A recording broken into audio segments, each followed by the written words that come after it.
Seminar hari ini, webinar pada hari ini kita ingin mengkaitkan dengan mindful parenting dan revolusi mental. Seperti apa hubungannya?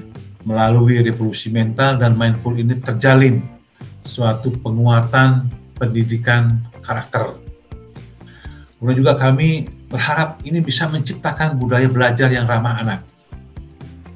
Keterampilan orang tua dalam mengasuh akan dapat mencegah dan mengatasi permasalahan yang terjadi pada diri anak di sekolah. Kemudian kami juga berharap hubungan ini akan membangun ketahanan keluarga. Keharmonisan orang tua akan membawa dampak positif pada pola asuh anak sehingga membentuk ketahanan keluarga. Saya ingin mengambil sebuah quote dari Ali bin Abi Thalib. Didiklah anakmu sesuai dengan zamannya, karena mereka tidak hidup di zamanmu. Jadi di sini diperlukan kesadaran bahwa kita perlu menyesuaikan cara mendidik anak sesuai dengan zamannya. Kemudian anak adalah aset keluarga, aset negara, aset bangsa yang perlu kita selamatkan demi Indonesia jaya ke depan. Gerakan revolusi mental itu perlu kita selaraskan dengan tujuan kita bersama. Mindful parenting ini apa sih?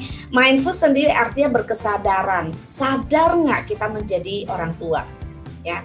Nah, umumnya banyak yang masih menjadi orang tua yang seperti apa sih? Masih yang biologis gitu, yang dicek dulu apa? Anaknya udah makan belum? Sudah bikin PR belum? Gitu kan? Gitu. Itu yang masih yang dilihat tuh secara fisiklinya aja. Tapi pernah nggak orang tua tuh merasa, oh hari ini anak saya perasaannya seperti apa ya? Di sekolah dia enak gak sih? Dia nyaman gak sih sama teman-temannya? Dia kena bullying apa enggak gitu kan? Nah itu yang saya rasa perlu sekali dari orang tua ya. Nah mindful parenting itu ada 5 dimensi ya Bapak dan Ibu.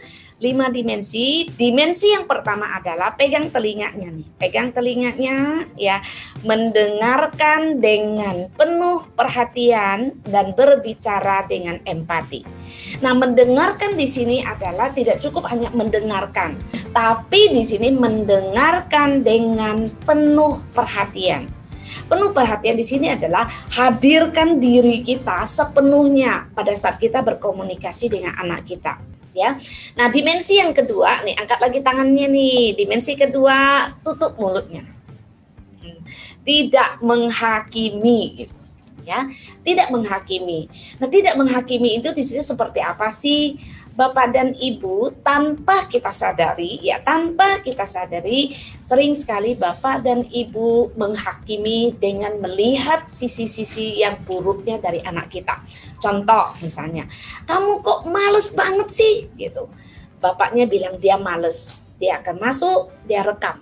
Ya, masuk ke dalam alam bawah sadarnya, saya malas. Akhirnya apa? Anak itu melabel dirinya, dia adalah anak yang malas, dia adalah anak yang bodoh, dia adalah anak yang lem-lem. Dari mana dia dapatkan? Dari orang yang paling mencintai dia, yaitu orang tua.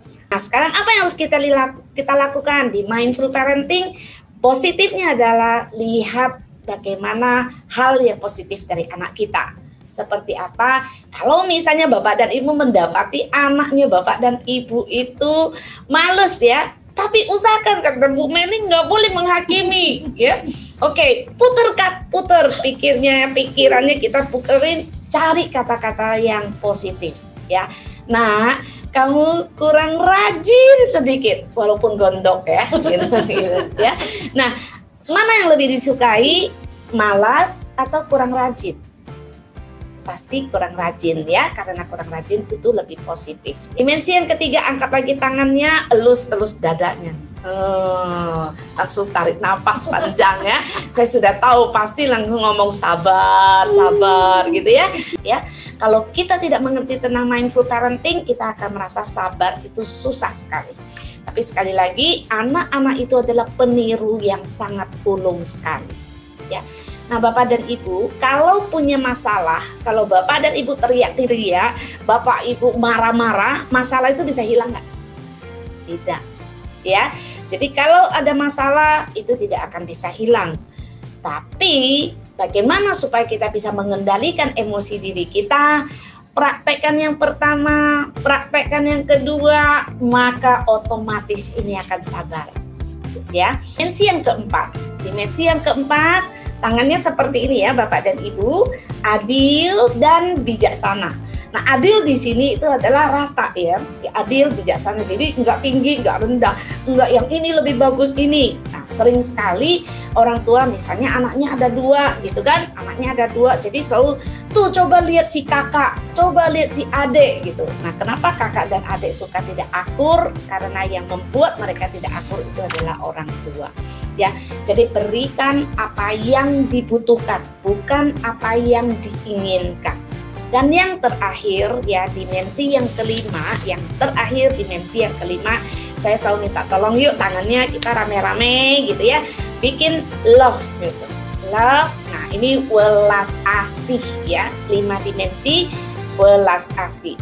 Welas asih ini adalah cinta kasih yang sangat luas sekali ya. Nah, bagaimana sih ibu-ibu ini bisa mentransfer nih cinta kasihnya ke anak-anak itu yang bisa lebih luas? Saya sangat suka sekali bahwa alam itu memberikan begitu banyak sarana untuk saya bisa mendidik anak-anak saya berkarakter. Kalau Bapak dan Ibu menyiapkan anak-anak berkarakter dengan 5 dimensi ini, 10 tahun atau 20 tahun yang akan datang, saya yakin nanti kita semua ya melihat anak-anak kita yang akan mengisi kantong-kantong dunia yang kekurangan tenaga anak-anak muda. Kalau keluarga itu kuat, maka kita akan membangun masyarakat yang kuat. Kalau masyarakatnya kuat, maka kita akan membangun negara yang kuat. Ya, sekali lagi mudah-mudahan mindful parenting akan menjadi gerakan pertama untuk kita bisa membangun semangat semua orang tua di seluruh Indonesia untuk melakukan revolusi mental, dan kita dukung demi Indonesia yang jaya. Terima kasih.